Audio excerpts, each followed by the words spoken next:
Online জুয়া ও প্রতারণা বন্ধে মিয়ানমারে সে কক্ষ এলাকায় বড় ধরনের অভিযান চালিয়েছে দেশটির সেনাবাহিনী।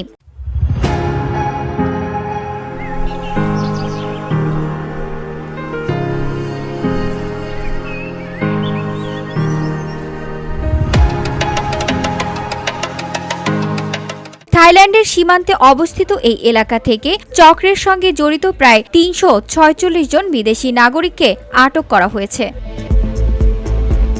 সংবাদ মাধ্যম the global new night of Myanmar জানিয়েছেন, মঙ্গলবার ভোরে পরিচালিত এই অভিযানে অনলাইন জুয়া ও প্রতারণা পরিচালনার কাজে ব্যবহৃত প্রায় ১০,০০০ মোবাইল ফোনও জব্দ করা হয়েছে। মিয়ানমারের সেনাবাহিনী জানিয়েছেন, সশস্ত্র বিরোধী গোষ্ঠীগুলোর নিয়ন্ত্রণে থাকা এসব এলাকায় দীর্ঘদিন ধরে স্ক্যাম সেন্টার পরিচালিত হয়ে আসছে।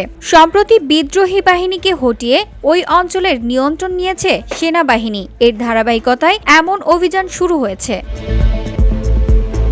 জানা গেছে, সে কক্ষ এলাকায় কার্যক্রম পরিচালনার পেছনে চীনা কম্বোডিয়ার বংশোদ্ভূত কথিত মূল হোতা শে ঝিলিয়াংয়ের প্রতিষ্ঠান ইয়াতাই জড়িত।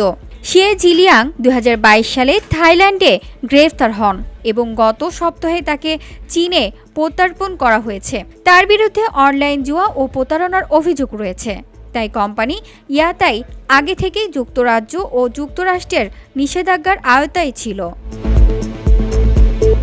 VOD Bangla news desk.